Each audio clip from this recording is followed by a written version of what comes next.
morning, everyone. Oh, looks like they haven't fixed the clock yet. Here's a copy of the course description and outline of topics.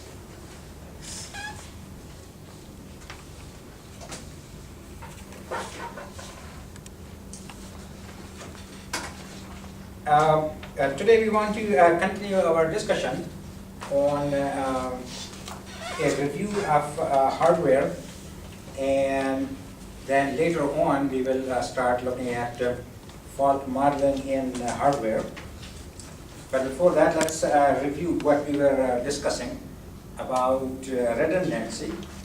So the first feedback module, which is your first assignment, so I will put it on RAMCT, and so you should find it on RAMCT sometime today, maybe about 5 o'clock or so, and then I will give you a week to work on it, and I will collect it using RAMCT.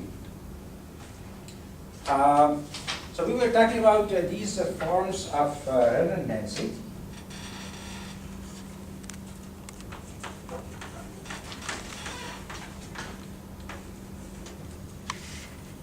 Hardware, which is spatial,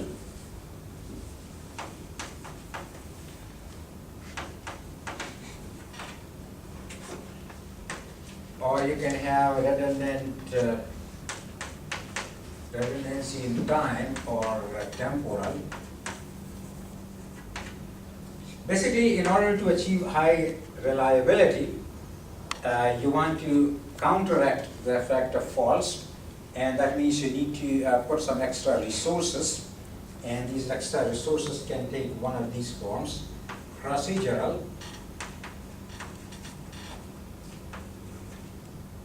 and this would include software redundancy.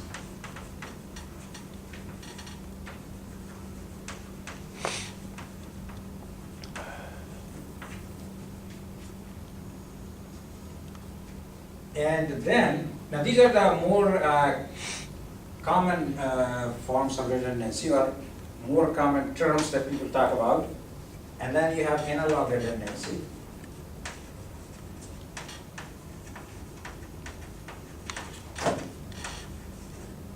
Where you use more of some analog quantity. So for example, when you design chips, you allow for some slack, and that allows you to use more of something that is analog. So that is analog redundancy. And then information redundancy. And as I was mentioning, it can take the form of extra hardware,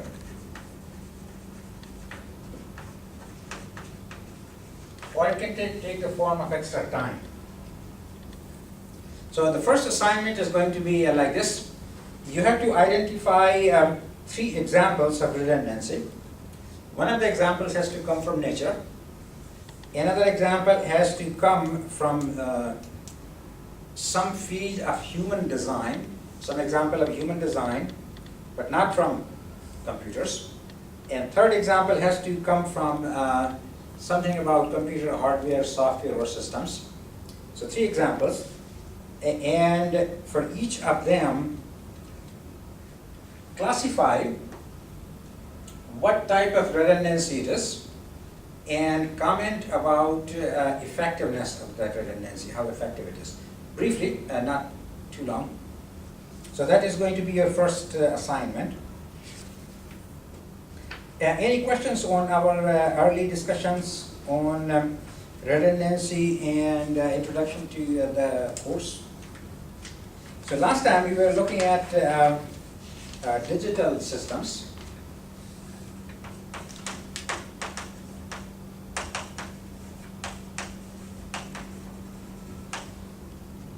And last time I was mentioning about analysis and design.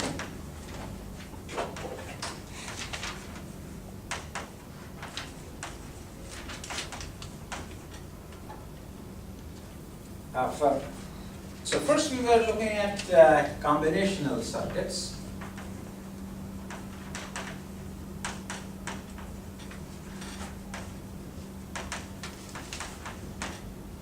Now some of you are electrical engineers, so you know everything about that.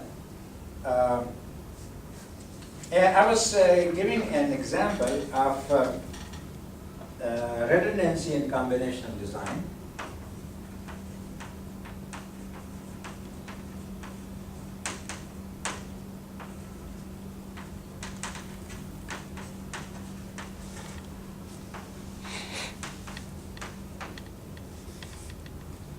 And I had an example, and in that example we had seen that if you have a function that looks like this,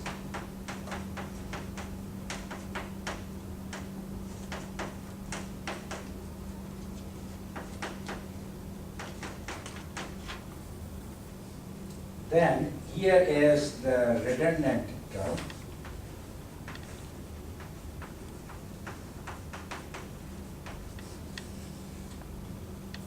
That means if you leave that term out, your function would still work identically, and hence for minimization, this is not needed.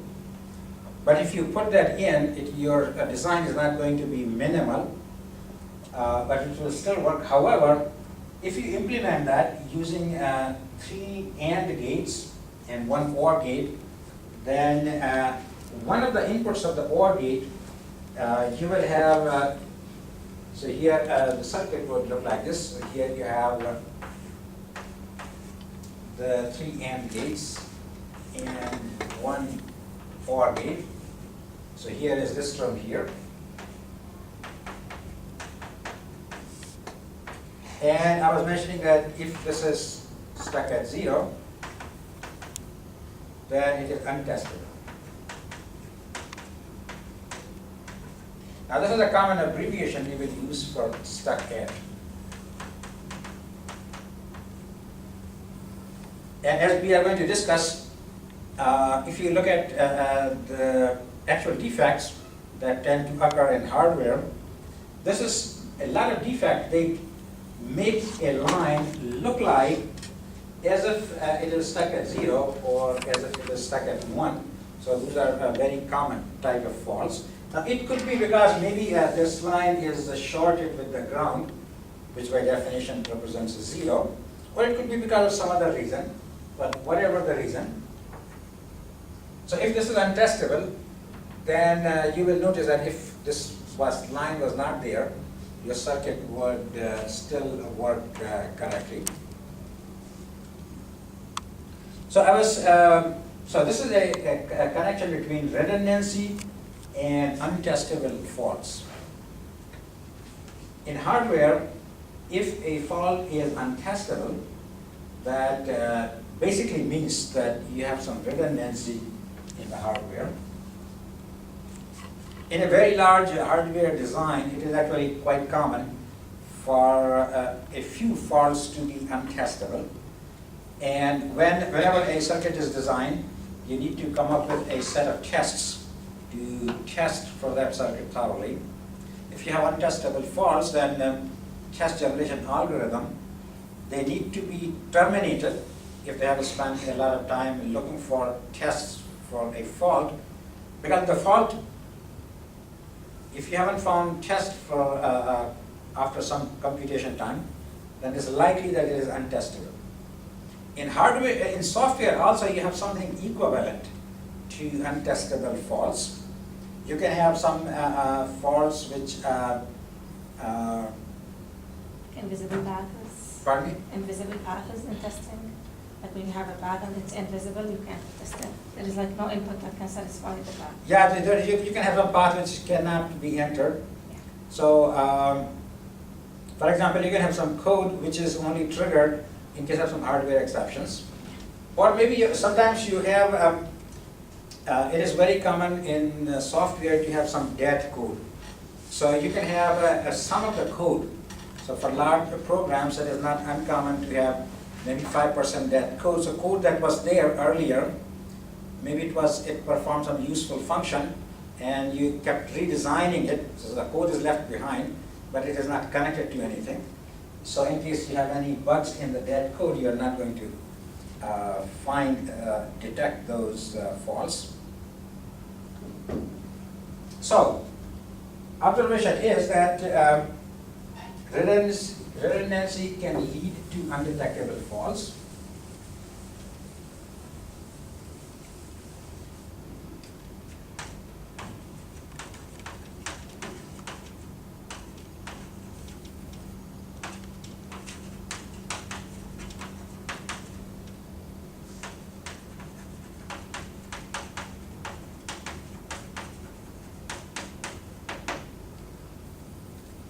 And there could be a problem in testing.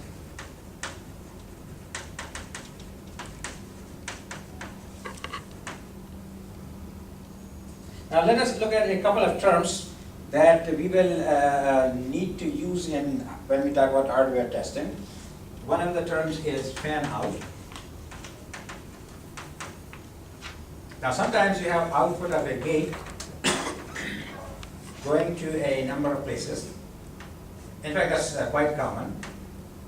So output of a gate is going here and it's going somewhere else, Then this here is referred to as a fan out point.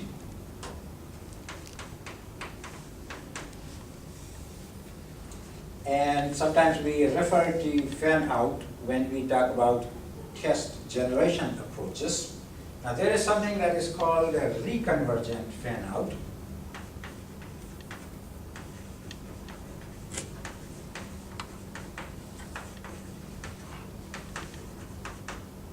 Sometimes you can have a fan out that reconverts. So here at this point you have a fan out, and it goes through something, and eventually the two branches come together.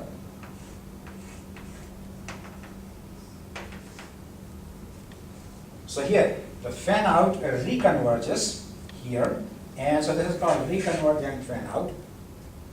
Now you will notice that reconvergent fan out can cause a problem in test generation, because sometimes you are trying to propagate the error maybe through this path, but maybe a negative form of error is coming through here and they cancel each other out, so you may not be able to propagate the effect of the fault outside. So far, so much about combinational circuits. And next, let's talk about sequential circuits and the storage elements.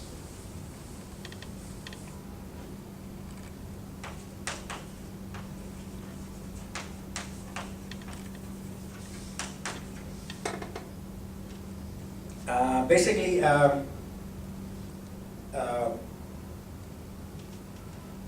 in modern digital circuits, they are always synchronized.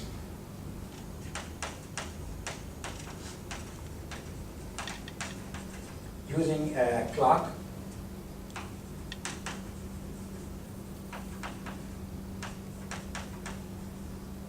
Or a write signal. In case of a memory. Now there are two kinds of storage elements. You have the static ones, and those are the flip-flops. So usually if you take a course on digital circuits, then flip-flops are the common examples of storage elements, but they could also be dynamic elements. For example, what are used in dynamic memories.